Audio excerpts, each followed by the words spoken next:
James Conner's back, baby. What does it all mean? What is it going to look like on Sunday? Let's discuss. You are Locked On Cardinals, your daily Arizona Cardinals podcast. Part of the Locked On Podcast Network, your team every day.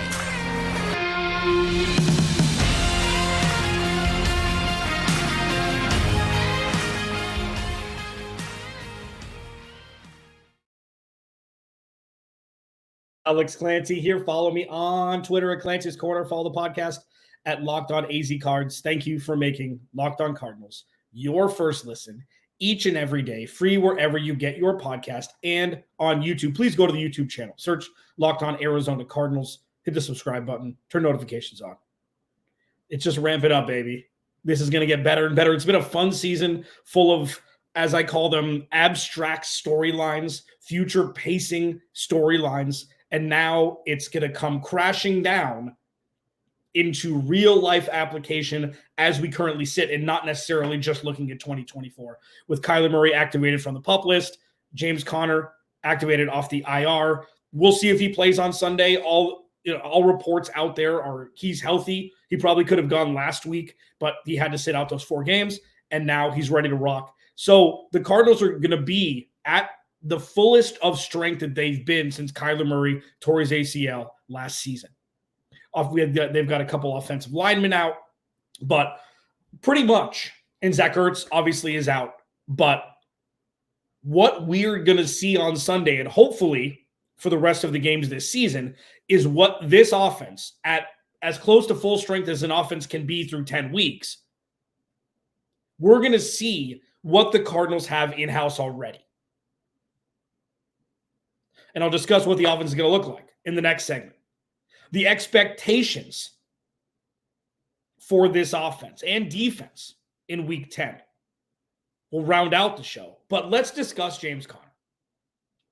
Since coming over from Pittsburgh on a 1-year, I think it was a $1.2 or $1.3 million deal, a prove-it deal, James Conner has been the most important offensive player, not named Kyler Murray, skill position player.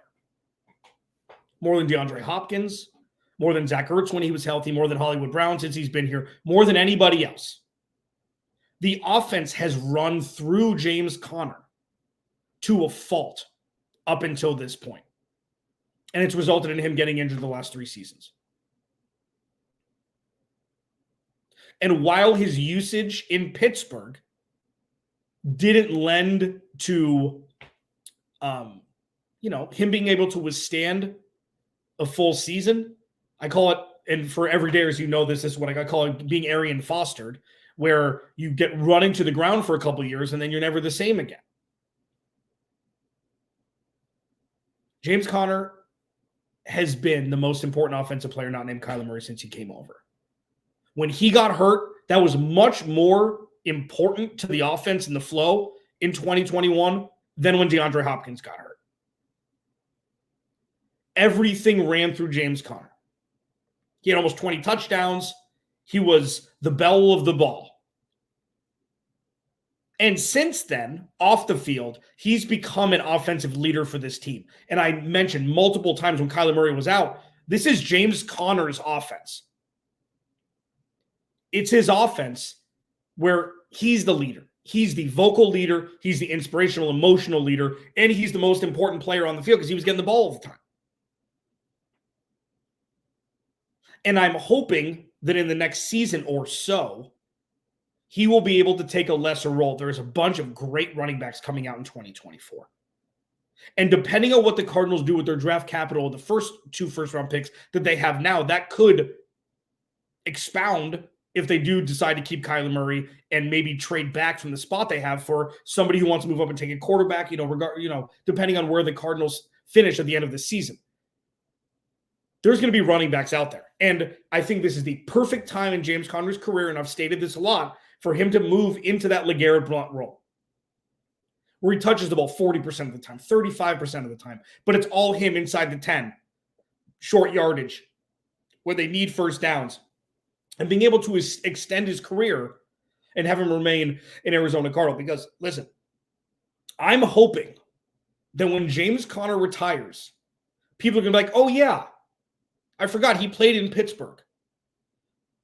And he will be ingratiated into the, from honorable mention Arizona Cardinal to an Arizona Cardinal for life. And in this new iteration of the Arizona Cardinals, that is going to be a massive, massive needle mover.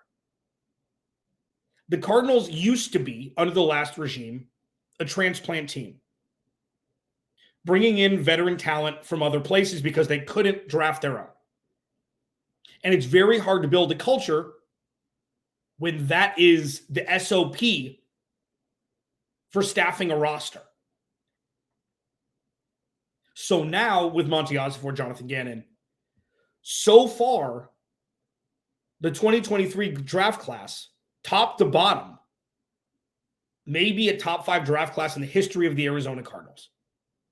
And this is obviously, again, future pacing. Garrett Williams looks good. BJ Ojulari looks more spry. It's a tougher position to play, the one he plays, because he's not a traditional just edge rusher, but coming back full health, I think he's going to get better and better. Paris Johnson Jr. has been great. Michael Wilson's been great in the small sample size we've seen, in the small target share that he's gotten. Dante Stills, Keitrell Clark, this is a very deep, deep draft class for the Cardinals. And this is how you start to build them having Arizona Cardinals on their roster. And James Conner, since he's come over, Zach Ertz also, have kind of become honorable mention homegrown Arizona Cardinals for the culture, for the family, for the locker room, etc. They don't want to go anywhere. They both signed extensions. Neither of them have said, I want out. I want out. Neither of them have said that. They want to be here. Even though going through this year, they knew it was going to be sludge. It wasn't going to be fun. And we'll see what they do after this season, because I don't believe either of them have guaranteed money left on their contract. So restructures would need to happen in an effort to keep them. Obviously, you'd much rather keep James Conner at this point. But what James Conner means for this team and him being back is massive. It's massive, because I don't think he's a guy that they're going to move off from. I think this is how you build the future, the second portion of his career with Drew Petzing, with Kyler Murray, and with this team in the run-first offense that's now, implemented for the Cardinals. He is the most important offensive player still, not named Kyler Murray. And if you can elongate his career by drafting a running back in the second round or third round next year and kind of move him into the more complement role, but also the impactful role of him getting the meaningful touches late in games or around the goal line or whatever, I think that'll be an incredible tool to elongate his career with the Arizona Cardinals. Because I think those are both very, very important for the future of this team, especially if Drew Petzing is going to be around for a few years. If you can't run the ball, play action don't mean squat. If you can't run the ball, you can't control the clock. And what the Cardinals have done without James Conner proves that it can be done in this offense, even if it's an undrafted rookie from TCU that's toting the rock 20 times a game. And that is incredibly exciting for the prospect that James Conner comes back, Kyler Murray comes back, and this offense takes the hell off. And I'm excited for it, if you can't tell. Locked On Cardinals, your team every day. What does this offense look like at full strength, or as close to it as we see? What's the percentages of touches going to look like? Is Kyler Murray going to throw the ball 35 times in the first week? Is James Conner going to touch the ball 20 times in the first week, whether it be getting the ball handed off to him or catching the ball out of the backfield? Let's discuss it next as we roll on here. I'll be doing crossover Thursday with one of my favorites, Aaron Freeman from Locked On Falcons tomorrow. It's going to be really fun because the Falcons are like a what is this team, and so are the Cardinals in different ways, but we can commiserate at that, and we will do that tomorrow. But next, what does this offense look like at full strength? Let's discuss. This episode of Locked On Cardinals is brought to you by the Game Time app. The Game Time app is awesome. It's kind of a one-stop shop for tickets in need where you don't have to go through this frustrating buying process. Okay? You shouldn't have to worry about that when you're buying tickets. You go to the Game Time app. You search comedy, theater, concerts, basketball, football, hockey, whatever it is. You search. They'll show you sections that are available. They'll show you the price. They have these flash sales every so often. That's amazing. You can even buy tickets up to an hour after the game starts, or whatever it is starts. You click on it. The coolest part about this, in my opinion, is once you click on the section and the price to kind of learn more about it, it'll show you the vantage point of the seats if you were to choose them. So you'll know what your vantage point will be at the venue if you choose those tickets. And you can move your phone back and forth and see a panoramic view like 180 degrees. It's insane. Download the Game Time app, create an account, use code LOCKEDONNFL for $20 off your first purchase. Terms do apply, but create an account and redeem code LOCKEDONNFL for $20 off. Download Game Time today. Last minute tickets, lowest price, guaranteed. Kyler Murray's back. James Conner's back. This is where there are going to be no secrets anymore for what people want for this season and for next season. Because the Cardinals are going to be a lot better, offensively at least. Jalen Thompson and Budda Baker are back. Garrett Williams is starting to kind of come into his own after 3 games. It's still a rookie corner, so there's going to be some growing pains. But he's played well so far, and that's incredibly exciting. This is when you start to see the what-ifs turn into watching what those what-ifs were before Kyler Murray got activated from the PUP list, and James Conner now. So what is this offense going to look like? Oh, and let me just finish what I was saying. So this is where people are going to, you're going to pick your side of the aisle. Damn it, the Cardinals are winning. They're going to get a worse draft pick. Or this is awesome. The Cardinals are playing a lot better. They may win a couple more games than if Kyler Murray sat the entire season. They're still probably going to get a top 10 pick because of the huge jump start they had through 9 weeks, winning only 1 game with Kyler Murray not playing. So they'll have 2 top 20 picks next year. And they're like, cool, I want to see the Cardinals win now. You can choose. I'm still in the camp, and I won't waver. And it's not like, I'm stubborn because of this. I just think this is the best case for the Cardinals, especially when you look at, let's just take week 9, for example, how much terrible quarterback play there was in the NFL. Why are the offenses, sliding back this year? The defenses are getting a little better, and the quarterback play sucks around the NFL by all accounts. Sure, you've got your 1%ers, you've got your B-listers, and then everybody else is terrible. There's a lot of young quarterbacks in here that are not ready to play quarterback yet. And when you have a guy like Kyler Murray, who's been a Pro Bowl twice, he won Offensive Rookie of the Year. I know that's kind of Uncle Ricoing it because it was years ago at this point. I'd much rather have the Cardinals have a QB1 for the next decade than maybe get a top 3 pick and draft a quarterback who may or may not be good, but he's got an inexpensive contract, so it's better business. Stupid. I think it's dumb. Kyler Murray being good is the best thing for the future of this team. And we're going to see for the next handful of games if that's going to come to fruition or not. And if not, the worst thing that happens is the Cardinals move up Kyler Murray and they draft a quarterback for the future. There's zero downside here.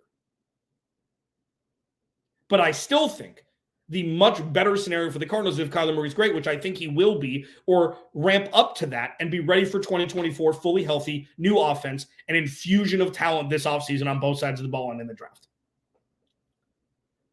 So what is this offense going to look like at full strength? I think there's a couple obvious things. One, Kyler Murray's going to be rusty in week 10. May make some errant throws, may throw a couple picks, something like that. It doesn't, this is his first game back in 10 months, almost 11 months.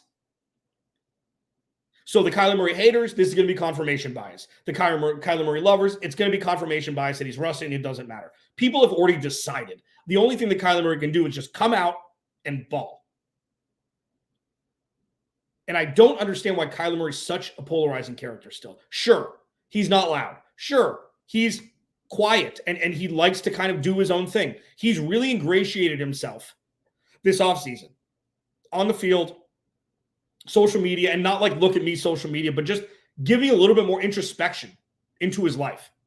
And I think it's going to prove to be a huge benefit for him in the grand scheme of things, because now people kind of know who he is. And they've got a head coach who absolutely loves him. I don't think this is a vote of confidence that turns into a player getting traded or quarterback or a head coach getting fired in other instances. He's our guy, fired. Happens a lot. I don't think this is that. And I think this is setting the stage for Kyler Murray to become the star that everybody wanted and expected him to be. With Cliff Kingsbury and the dysfunctionality of Steve Keim, et cetera, gone, now we're going to see Kyler Murray in the rawest form. Big boy offense that'll utilize his skill set, an offensive coordinator that will cater to him as opposed to an offense that Kyler Murray needed to cater to. This is a completely different situation. And you, like, in my opinion, just pretend like the last 4 years didn't happen. Good, bad, and different. This is the start. What is this offense going to look like? One, Kyler Murray is probably going to make some mistakes. He's going to be rusty. Two, Hollywood Brown is going to get a load of targets, and it's going to be fine. Those are a couple things where it's like Kyler Murray and Hollywood Brown equals good, equals autopilot. And we saw it in week one. I know Kansas City blew him out week one, 2 years ago. They lost by 100. They weren't prepared. Cliff Kingsbury all over the place. Hollywood Brown still had a touchdown that game. Hollywood Brown, I believe, had over 600 yards in the first 6 weeks of last season before getting injured in one of the last plays of week 6 when the game was out of reach. Had a handful of touchdowns, 10, 12, 14 targets a game. Like, that's going to be good. And I think that, like, we're going to see on Sunday, if that happens, they're going to extend Hollywood Brown. Like, I don't think there's anything that needs to be seen. Like, if you put Julian Edelman in a different system without Tom Brady, is he going to be Julian Edelman? I'm not comparing Kyler Murray to Tom Brady by any stretch. Like, let's not make this what it isn't. But, like, if you've got your guy, you've got your guy. And you can get more out of the quarterback, and you can get more out of the wide receiver if they're together. And we saw that they didn't play it all together before the start of last season. In the preseason, anything like that, since they were in college together and balled out at Oklahoma. And it just went back to them knowing what to do with each other. And that is incredibly empowering. And I was in the camp that Hollywood Brown, I don't think he's worth $20 million. Hell, they could franchise tag him. There's a bunch of different ways you can do it. He hasn't gotten paid yet.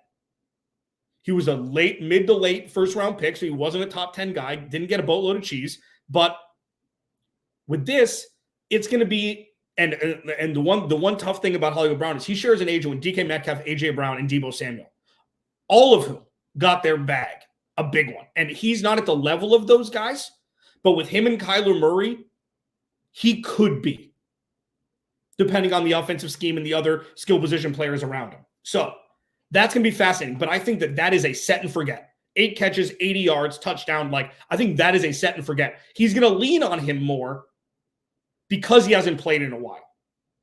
And he knows that he and Hollywood have a feel, and that's just going to happen in perpetuity. So that's going to be a fascinating storyline to discuss at the end of this season after Hollywood Brown, plays the rest of the games with Kyler Murray. I think Hollywood Brown's been fine with whoever the quarterback was. And it's been a good surprise to see. And not necessarily a surprise, but it's been a good reaffirmation that he could be that fringe wide receiver one the Cardinals need in their collection of wide receivers they currently have. That's one. James Conner's going to get the ball, probably more than he should. And this has been what it is. We'll see if Amari DiMercato plays. If he does, I would love to see a 50-50 share, because you want to see much more about Amari DiMercato than you do about James Conner, because you know who James Conner is. And you want James Conner healthy from now, again, in perpetuity, or as close to it as possible. And you need to build that ecosystem around it to where that will happen. And you can't give him the ball 25 times a game. You just can't do it. Probably just give the ball 12, 14 times a game in key situations. You need a third down, inside the 10, give him the ball 3 times in a row, whatever it is. You need to ration his touches if you want to keep him healthy. And then the third thing is, I think this is the coming out party for Trey McBride, like the true one. Trey McBride, Hollywood Brown, James Conner are going to be highlighted massively in week 10, in my opinion, when Kyler Murray comes back, because you trust your best friend You trust the run game. And Trey McBride has shown that he is a bona fide tight end with massive tight end one upside when given the opportunities. And we'll see if those come to fruition. What are the expectations, though, for Week 10 on both sides of the ball? Let's discuss next. This episode of Locked On Cardinals is brought to you by DoorDash. DoorDash saves me from having to leave my home when I don't want to, when I'm busy. I ordered DoorDash yesterday when I had a bunch of Zoom calls for my other job, and I couldn't leave. It was left on my doorstep. Boom. Like, I ordered, Postino, one of my favorite places here. It's because, I like burgers and fries and hot dogs and stuff like that. You can definitely order that on DoorDash too, especially for game day. But if you want to order something a little bit lighter, there are options. DoorDash has you covered for so many different options. And it takes away the stressor of, figure out what you want to cook for dinner. Or if you're lazy, you don't want to, necessarily go out. Oh, this place doesn't deliver. What am I going to do? I want that food. You look on DoorDash, you see if it's there. Boom. You got it delivered to your doorstep. You can get 50% off up to a $10 value when you spend $15 or more on your first order when you download the DoorDash app and enter code LOCK23. Subject to change, terms apply. Again, get 50% off up to $10 value when you spend $15 or more on your first order when you download the DoorDash app and enter code LOCK23. Subject to change, terms apply.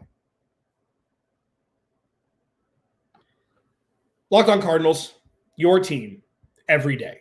I am if you can't tell, I am pretty excited for what we're going to see on Sunday.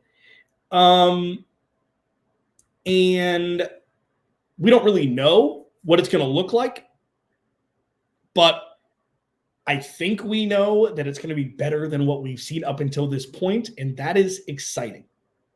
Follow the podcast at Locked On AZ Cards on Twitter. Please go to the YouTube channel. Hit the subscribe button. Helps out a lot.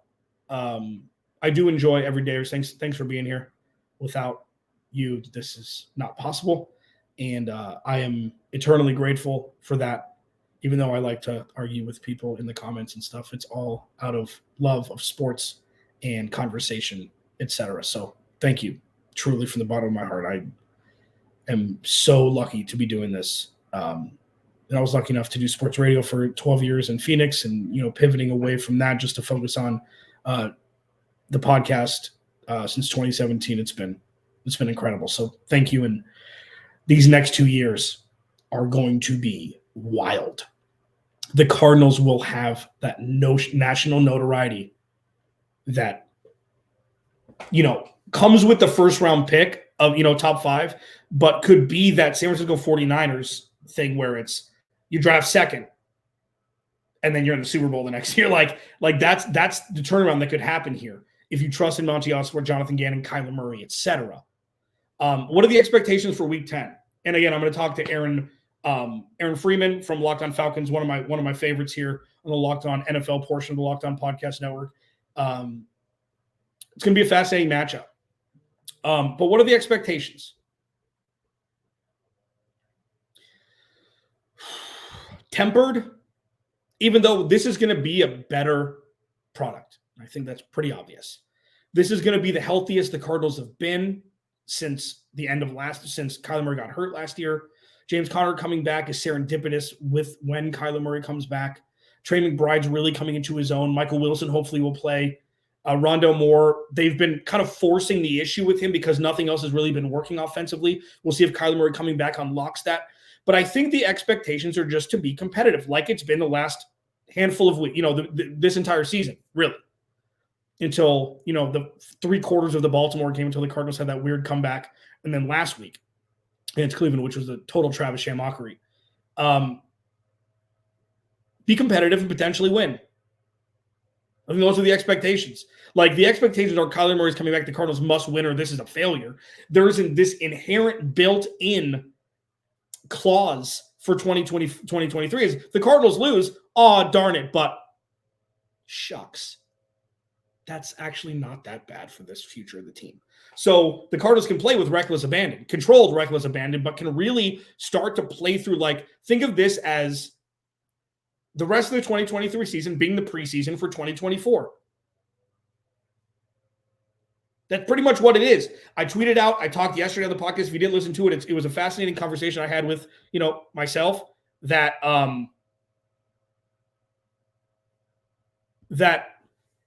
I'd much rather have Kyler Murray put up good numbers and the Cardinals lose than Kyler Murray look not great and have James Conner and the defense win the game for them. If you're going to figure out what Kyler Murray is going to be, win-loss, like Kyler Murray going and leading this team to 5 wins in a row and him going 18 for 29 or 18 for 35 for 189 yards, a touchdown and a pick, and they win games ugly, I think that's not as good as the Cardinals losing games. And Kyler Murray going 24 for 40, 24 for 35, 240, 2 touchdowns and a pick, 30 yards on the ground and a touchdown, something like that. I'd much rather see that. But for week 10 specifically, expectations, I'm assuming they're going to slowly move Kyler Murray back into the offense. So he may only throw the ball 20 or 22 times, and they're going to run the ball, they're going to eat clock, and it's going to be much more of a controlled environment than like, all right, go get him. Check at the line, check out of whatever you need to do, more design runs. That's going to be the interesting part. When, if ever, will design runs like they did with Josh Dobbs ever really become a part of this offense, an integral part, especially with Kyler Murray coming off ACL? Like, sure, you have the quarterback draws, the quarterback off tackles, which I know that Cliff Kingsbury run from time to time, where it's just like, RPO, more RPO centric, especially in short yardage. I think a lot of what Kyler Murray is going to be doing running the ball is what Patrick Mahomes and Aaron Rodgers have always done. If it's man coverage and you've got good protection, there's going to be wide open spots for him to do what he does. I just don't think putting him into the teeth of the shark right coming off ACL is the most prudent. I mean, and I don't think that's going to be the case. I think Drew Petzing, they're going to have him with, bubble wrap, at least for Sunday, just to kind of get him back into the flow of things and hopefully have this offense humming for the rest of the season. Alex Clancy, Locked On Cardinals, crossover Thursday with Aaron Freeman of Locked On Falcons tomorrow. I'll talk to you then.